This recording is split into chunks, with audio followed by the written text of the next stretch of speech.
David Hamilton, Orígenes de los términos educativos, clase y currículum. La división de los alumnos en clases iba a constituir una de las innovaciones pedagógicas más importantes en toda la historia de la educación. Mir Auxersus de la Pedagogía de Jesuits, 1968. Difícilmente se podría sobrevalorar la importancia de esta innovación, la idea misma de un currículum, en la historia de la educación. Rashdal, The Universities of Europe in the Middle Age, 1936. El discurso de la escolarización se presenta como un instrumento histórico, pero sus correlaciones históricas no son siempre evidentes. Algunos términos como kindergarten, teaching machine, se pueden relacionar fácilmente con determinados periodos de la historia de la educación, pero otras expresiones como clase y currículum se han universalizado, ocultando sus orígenes y su evolución a los expertos en la educación y a los historiadores. Cuando, por ejemplo, los historiadores hacen referencia al currículum de la universidad medieval, inconsistentemente imponen el lenguaje del presente a la escolaridad del pasado. El resultado es la excesiva ponderación de la estabilidad de la práctica educativa. Y los expertos en la materia se quedan con la impresión de que la enseñanza y el aprendizaje están relativamente a salvo de las turbulencias del cambio histórico. ¿Son los historiadores los únicos culpables de esta distorsión? Pienso que no. También es responsable la comunidad educativa en su conjunto, por no aportar puntos de referencia conceptuales para contrastar el pasado pedagógico.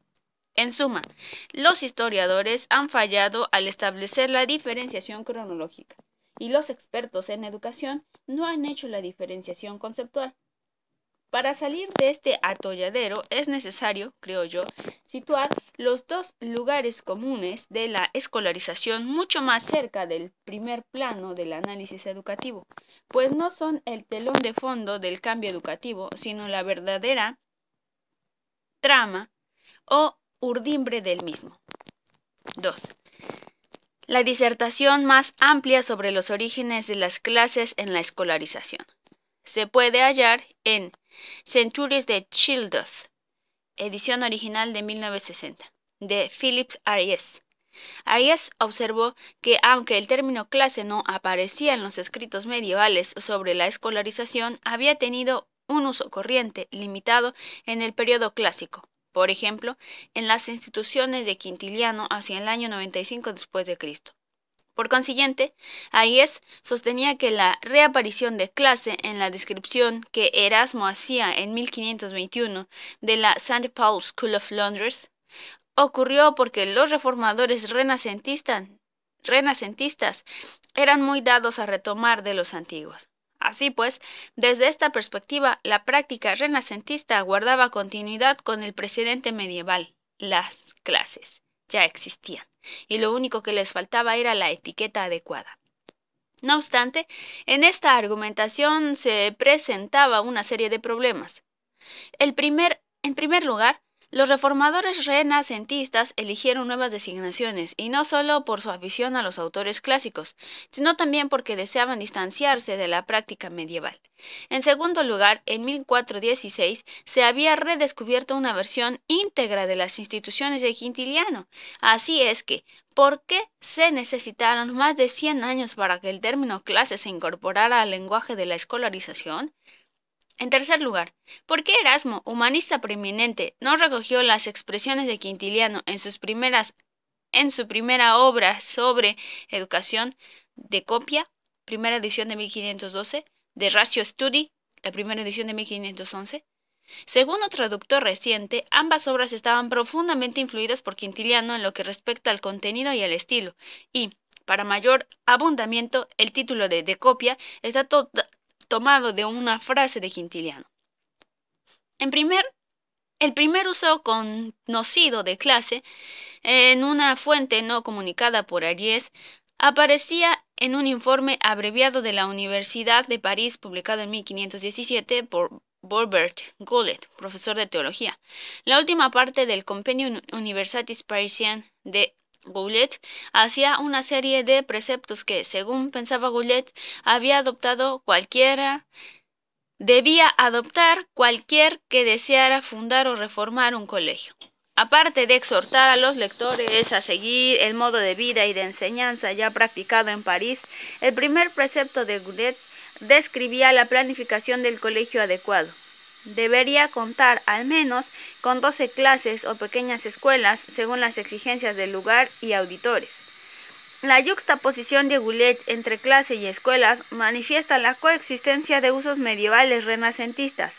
En el informe se refleja igualmente el hecho de que el término escuela tenía un doble significado en el periodo medieval.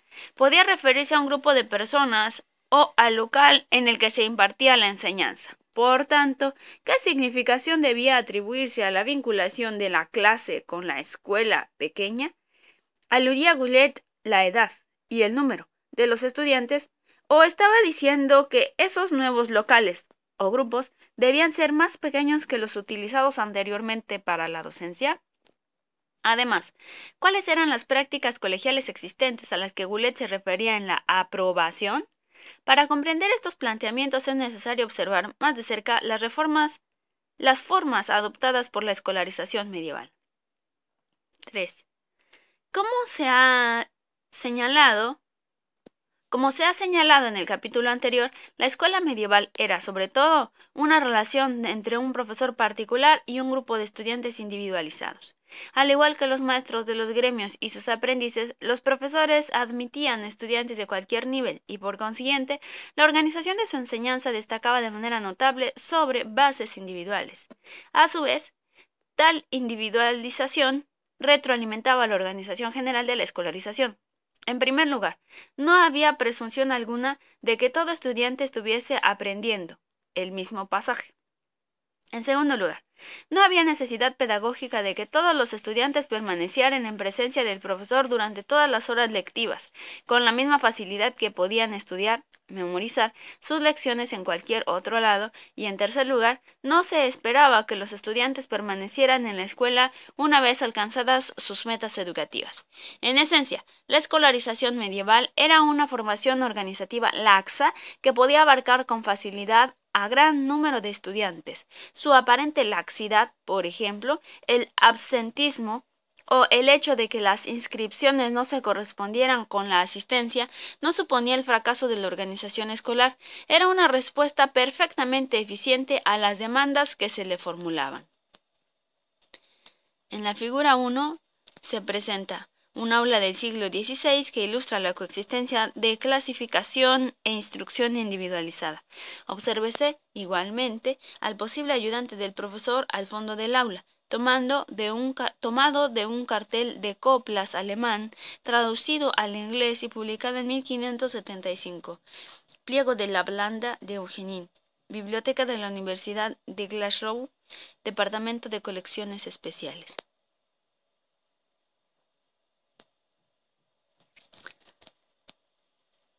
No obstante, estas prácticas medievales pasaron gradualmente por un proceso de reordenación, una secuencia de sucesos que fueron promoviendo el término clase. 3 son los focos de innovación que parecen haber sido importantes: la Universidad de Bolonia, la de París y la Escuela del siglo XV, asociadas con los Bertrand of the Common Life, un activo movimiento devoto de los Países Bajos. Durante los siglos XII y XIII acudieron a Bolonia estudiantes adultos de toda Europa. Iban para aprender las enseñanzas de un grupo de juristas innovador cuyas revisiones de la codificación legal mitigaron, entre otras cosas, los problemas de los terratenientes que deseaban transformar su posesión o mayordomía en plena propiedad o dominio absoluto de la tierra. En comparación con las escuelas catedralicias, Bolonia era un centro educativo mucho más mundano, es decir, secular. Asimismo, la pedagogía de los juristas era comparable a la ofrecida por otros grupos ocupacionales de la ciudad. El saber, las habilidades, etc., se transmitían a los candidatos que podían abonar la cuota de entrada y los gastos, y un pequeño número de aprendices aventajados ascendía a la condición de miembros de la fraternidad o cofradía de juristas de Bolonia. Pero, en otros aspectos, los estudiantes de Bolonia eran atípicos. En cuanto a que forasteros, se veían privados de los derechos civiles concedidos a los ciudadanos de Bolonia. Ahora bien, muchos eran poderosos personajes en su tierra de origen y se hallaban bien equipados, desde los puntos de vista financiero, social e intelectual, para superar esa dificultad. Los estudiantes de Bolonia se unieron para formar su propia hermandad y así formalizaron gradualmente sus relaciones con la autoridad civil. También formalizaron sus vínculos con los juristas. Según un historiador reciente, esta última conexión prefiguró un régimen formidablemente riguroso en el que se regulaba la enseñanza por medio de control estudiantil, de nombramiento de los profesores y las sanciones monetarias impuestas por los estudiantes en los casos de enseñanza deficiente. Aunque los estudiantes de Bolonia controlaban la organización de la docencia, sus maestros retuvieron el derecho a expedir títulos. Al principio estos títulos se limitaban a admitir a los estudiantes en la cofradía local, pero después de 1219 los maestros obtuvieron un privilegio papal. El derecho a conferir, con la autorización del arcediano de Bolonia, licencias docentes que tenían vigor eclesiástico y civil en todos los dominios papales. Armados con este privilegio, el ius ubique docendi, los profesores licenciados ya no estaban sometidos a las restricciones locales sobre la posesión del cargo y la práctica del mismo.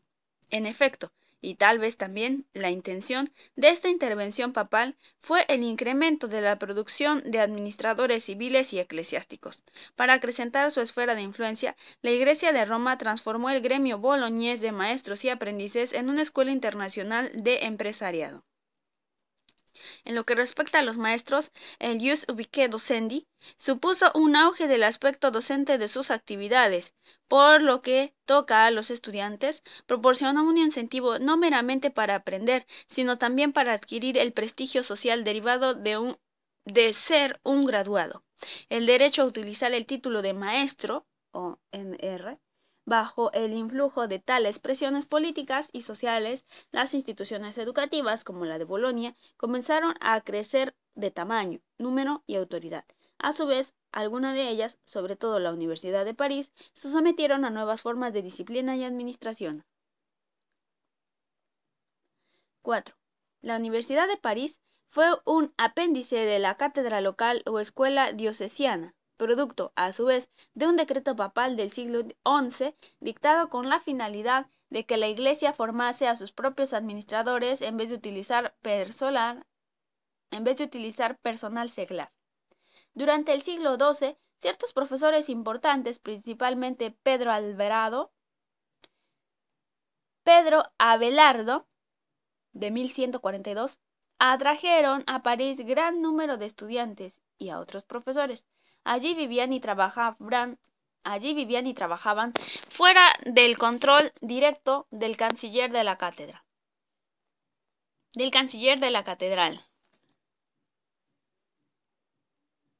Hacia 1215, estos maestros externos habían adquirido su propia corporatividad, el Estatuto de Autogobierno. El canciller continuaba expidiendo títulos, pero los maestros controlaban la admisión a su propio consortium de profesores. Sin embargo, durante el siglo XIII, la asunción del control por los maestros y el canciller quedó escindida por una nueva estructura organizativa. Diversos benefactores, tal vez agradecidos por los consejos legales recibidos de administradores y consejeros formados en la universidad, fundaron colegios, pedagogías y casas. Por ejemplo, la Casa de la Sorbona, fundada en 1257. Estos colegios residenciales, no docentes, estaban adscritos a una determinada agrupación religiosa, pero aún así adoptaron una regla o disciplina comparable. Al inicio, los colegios eran pequeños. El primero, fundado en 1180, albergaba solamente a 8 estudiantes. Pero, a medida que pasaba el tiempo, el carácter de los colegios cambió. Primero, aceptaron internos de pago, y más tarde, empezaron a impartir enseñanza no solo a sus propios estudiantes, sino también a los de otras residencias. Aunque esto proporcionó a ciertos colegios más dinero y mayor influencia, los nuevos clientes estaban menos sometidos a la disciplina que formalmente solo se aplicaba a los escolares pobres. Esta combinación de fuerte autoridad básica y débil disciplina interna proporcionó la razón y la excusa para los ataques contra la autonomía colegial. Los críticos sostenían que la universidad estaba incumpliendo su misión social y como consecuencia de la laxitud colegial se había convertido en un campo de cultivo del sentimiento antimonárquico y antiestatal. Como han indicado diversos historiadores, estas críticas tuvieron un impacto decisivo. Con el pretexto de sustituir la anarquía por el orden, la autonomía del canciller, los profesores y los colegios quedaron subordinados al control de las autoridades laicas y del clero secular. En 1446, por ejemplo, la jurisdicción del Parlamento se extendió a todos los casos civiles dentro de la universidad, sobre la base de que tan solo el rey y su corte tenían el derecho de aprobar la creación de corporaciones.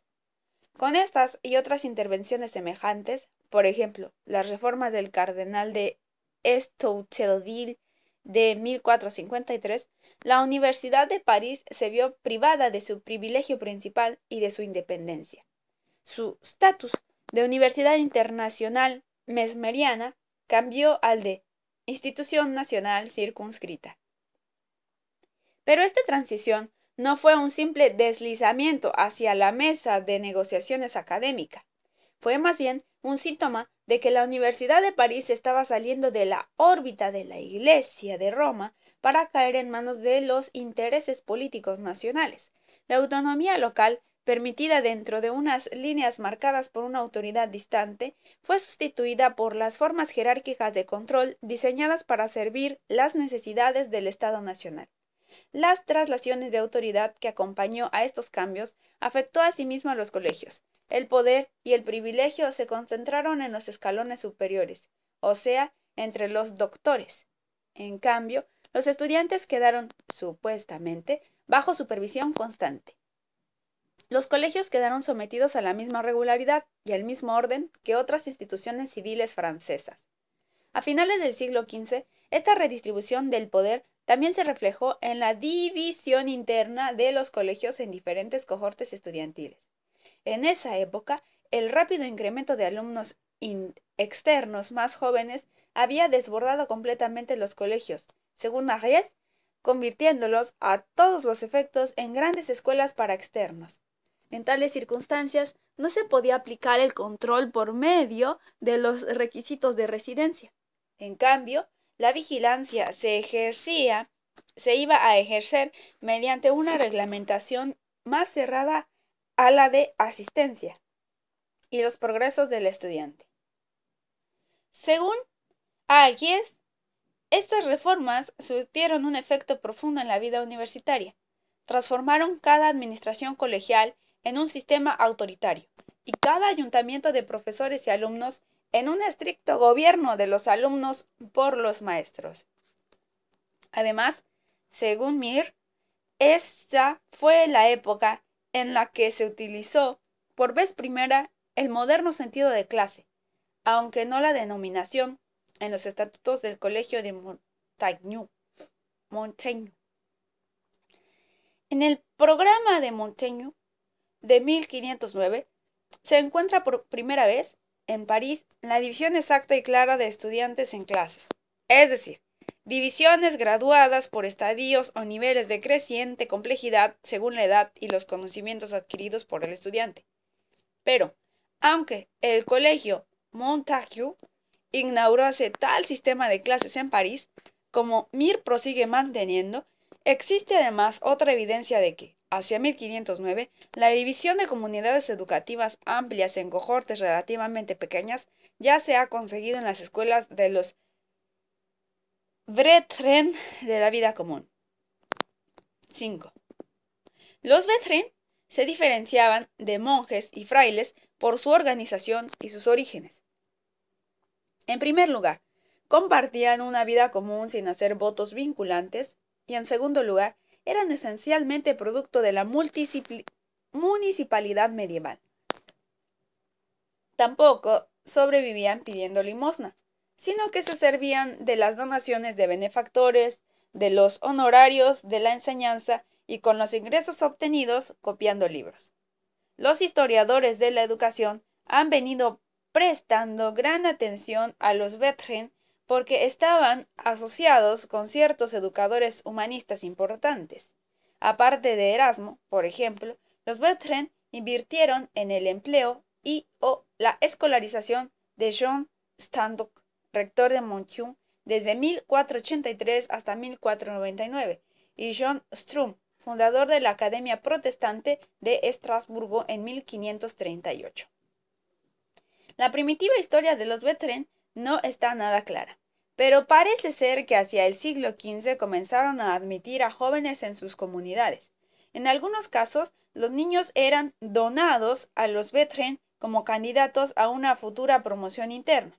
En otros casos, simplemente se los entregaban con el propósito de que recibieran una educación formal.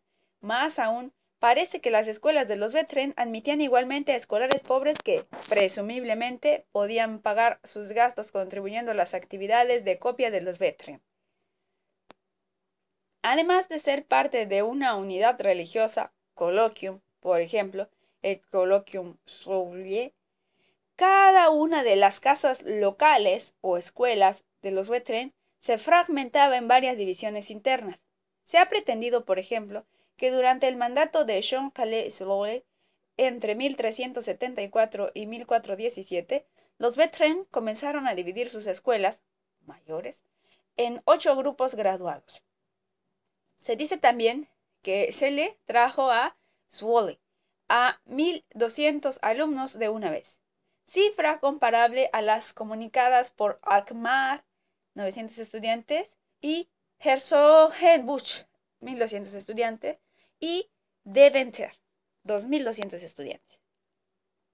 Las cifras de Deventer, referidas al mandato de Alexander Heinsius entre 1483 y 1498, indicaban que cada nivel de la escuela de los Bethlen tenía un promedio de 275 alumnos.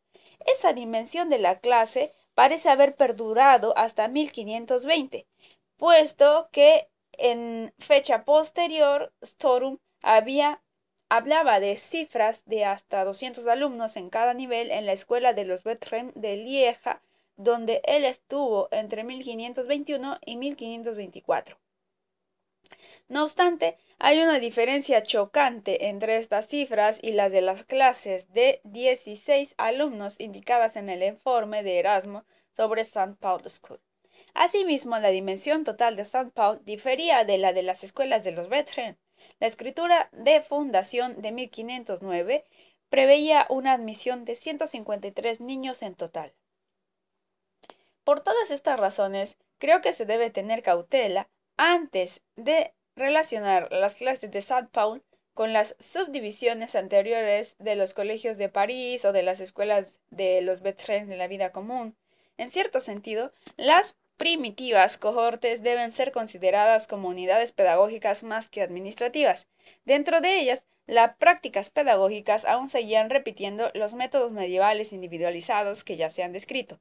Por otro lado, las posteriores educadores renacentistas no solo añadieron unos controles más perfilados a los procedimientos administrativos de sus predecesores, sino que también hicieron que las agrupaciones resultantes, escuelas menores, sirvieran a las metas pedagógicas al igual que a las administrativas, y este nuevo estado de cosas cristalizó a la segunda década del siglo XVI. Indujo a Roulier y a Erasmo a aceptar un nuevo lenguaje de la escolaridad. 6. Si esto es así, la argumentación de Ariès necesita cierta revisión. La palabra clase no apareció como sustituto de escuela, sino, hablando en sentido estricto, para identificar las subdivisiones en el seno de la escuela. Los pensadores del Renacimiento creían que el aprendizaje en general y las escuelas municipales en particular se proveerían con mayor eficiencia mediante unidades pedagógicas pequeñas. Estas clases se convirtieron en parte de los textos minuciosamente coreografiados que, como ha sostenido un historiador, se utilizaron en las escuelas francesas del siglo XVI por toda Europa, para controlar a los profesores y a los alumnos de manera que pudiesen enseñar y aprender materias difíciles en el mínimo tiempo. Así pues, yo indicaría que se aunaron tres nuevas manifestaciones sociales para impulsar la emergencia del término clase. En primer lugar, surgieron nuevas pautas de organización y control como respuesta a una crisis de la administración y del gobierno en el siglo XV.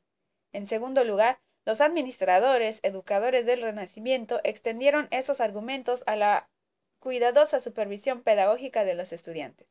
Y finalmente, un humanista no identificado reconoció que la primitiva acepción relativamente vaga de clase en quintiliano estaba lista para ser adaptada a las nuevas circunstancias.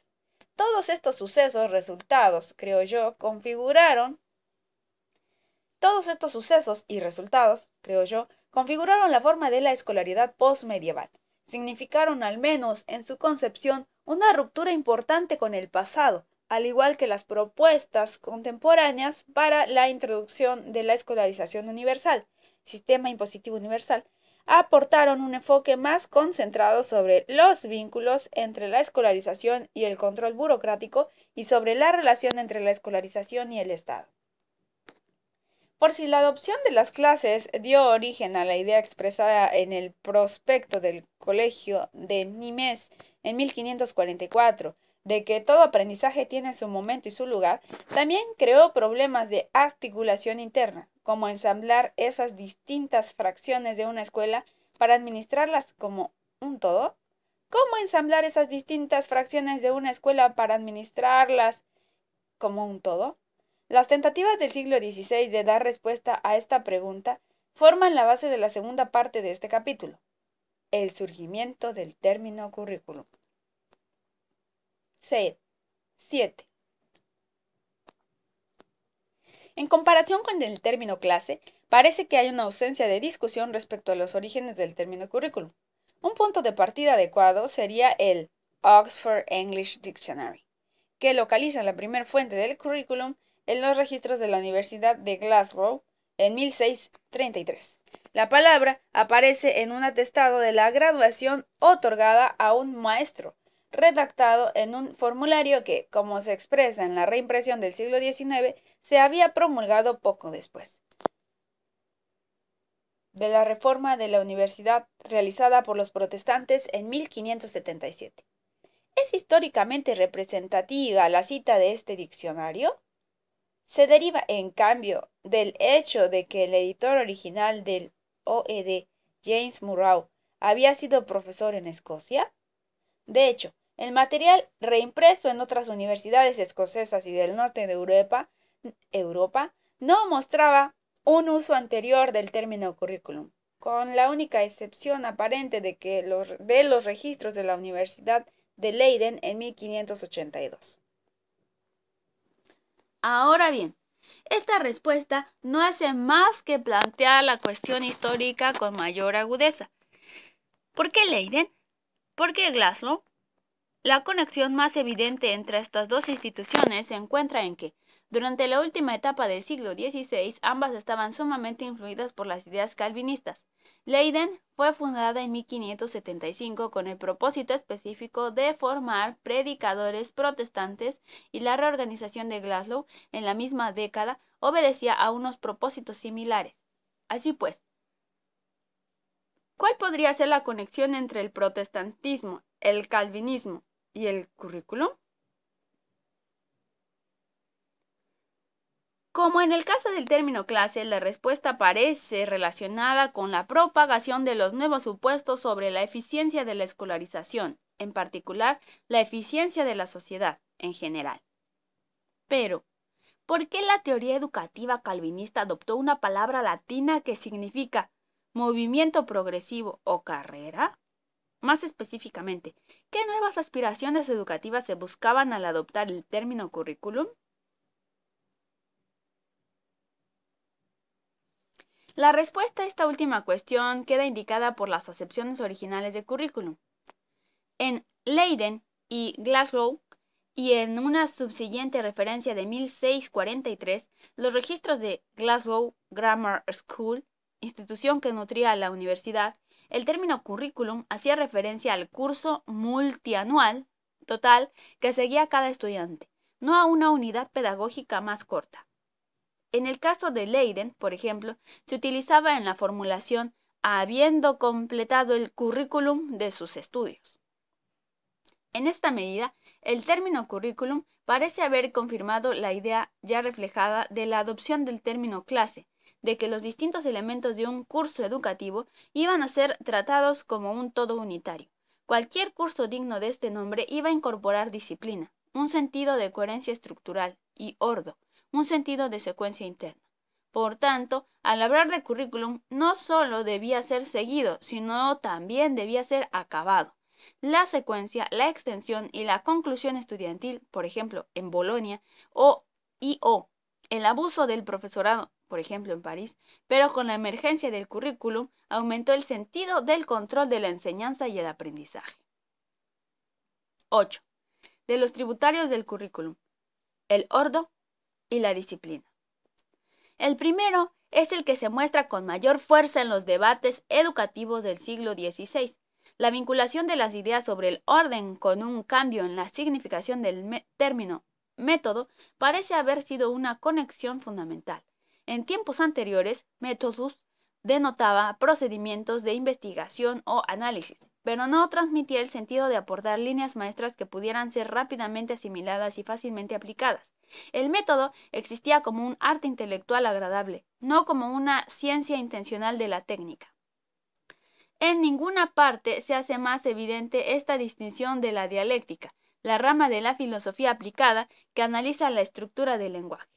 Los dialécticos del Renacimiento tardío, al contrario que sus predecesores, se aproximaron a la dialéctica desde una perspectiva práctica. Sus manuales dialécticos sustituyeron las reglas aparentemente inagotables y quisquillosas por unos preceptos condensados y simplificados. Escribieron para una audiencia general, no para lógicos profesionales. Por tanto, la dialéctica se recompuso para que les resultara más fácil a los estudiantes extraer y aplicar las verdades incitas en los escritos y discursos de los grandes pensadores. En consonancia, las técnicas se redujeron a una forma que se podía comunicar con facilidad, y entre otras cosas, esta reformulación de la dialéctica, encaminada a la concisión secuencial y a la facilidad de comunicación, fue lo que dio al método su nueva linealidad. En esta evolución jugaron un papel importante varios profesores dialécticos. Los más recomendados son Sturm, Melanchthon y Ramos. El primer tratamiento del método de Sturm apareció en 1539, un año después de haber fundado el Gymnasium de Estrasburgo. Sus referencias a los aspectos prácticos de la enseñanza eran bastante explícitas. Un arte es una colección abundante de proposiciones, pero para instruir las diversas artes hay que utilizar un camino determinado, corto y directo, una especie de atajo. Los griegos llaman a esto método, y se puede emplear para enseñar y comunicar, para la enseñanza y la comunicación. Al destacar la relevancia de la presentación y la comunicación que pertenecían originariamente al estudio de la retórica, Sturm inició la redefinición de la dialéctica. En este proceso también se ampliaron las fronteras del método. La dialéctica dejó de aplicarse únicamente al estudio del discurso escrito y hablado. En cambio, se comenzó a destacar un conjunto de procedimientos estándar con relevancia para la solución de todos los problemas intelectuales. Esta aplicación ampliada del método se hizo explícita en los escritos de Philipp Melanchthon, 1497 a 1560, fundador del Gymnasium Luterano de Nuremberg, en 1526. Por ejemplo, en su Questiones in Dialectic, Melanchthon escribió: el método es un hábito, esto es, una ciencia o un arte que descubre y abre camino a través de lugares saturados e impenetrables y extrae y ordena las cosas pertenecientes a la materia de que se trate. Estas primeras sugerencias para realinear la dialéctica fueron, al final, planteadas abiertamente en los escritos de Peter Ramus, 1515 a 1572, profesor de la Universidad de París y antiguo alumno de Sturm. Primeramente, Ramus reafirmó los aspectos secuenciales del método dialéctico. El método, escribió en la edición de 1569 de su Dialéctica, es la disposición por medio de la cual la primera enunciación se sitúa primero en el absoluto orden del conocimiento, la siguiente a continuación, y así sucesivamente. Hay una progresión sin ruptura. En segundo lugar, Ramus destacó conscientemente la posibilidad de la generalización intelectual y la importancia pedagógica del método dialéctico, sosteniendo que era no solo apropiado para las artes filosóficas, sino también para toda materia que queramos enseñar fácil y claramente. Las ideas de Ramus eran polémicas, y más aún para los filósofos cuyas prácticas él quería echar abajo.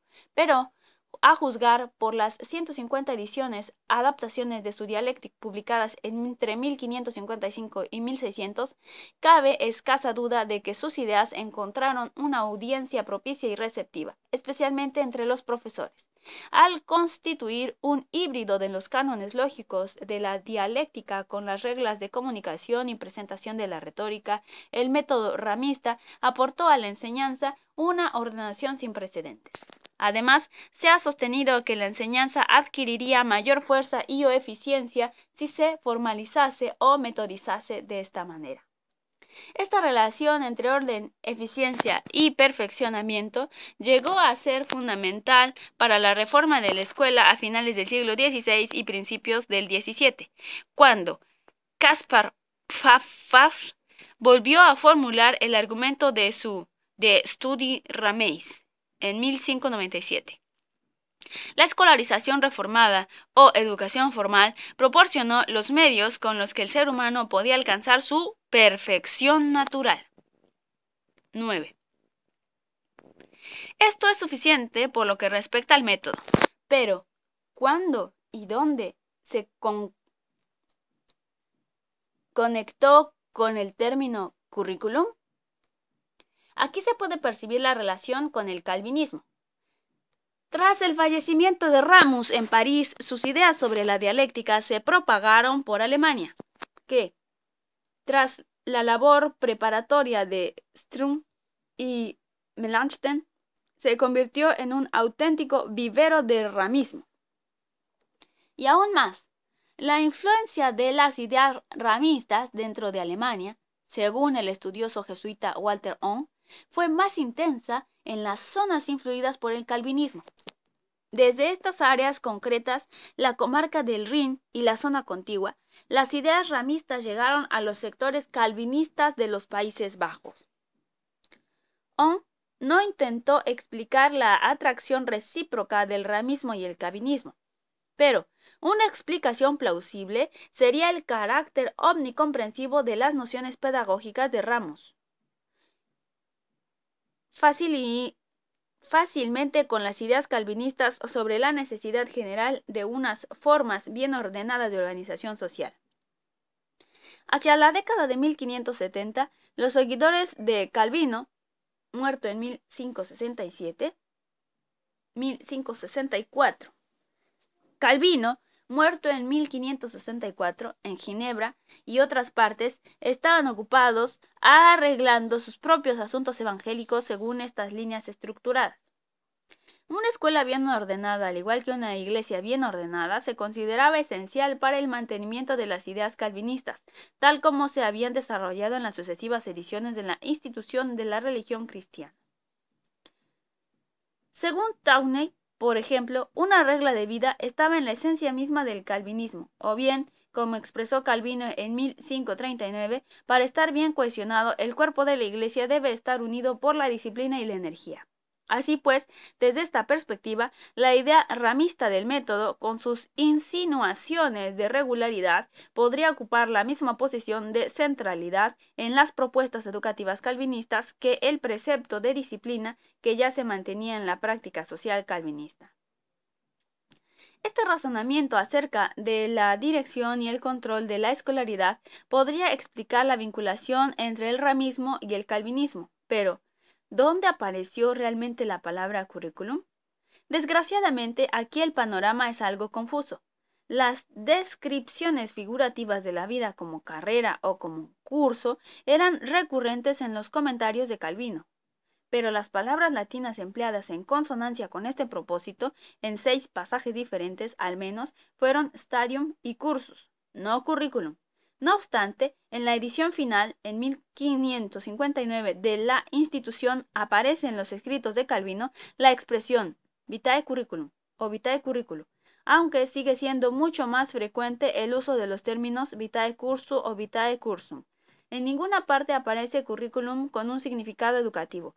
Tampoco adopta una forma educativa en ninguno de los registros del siglo XVI publicados y manuscritos de la Academia de Ginebra, fundada en 1559.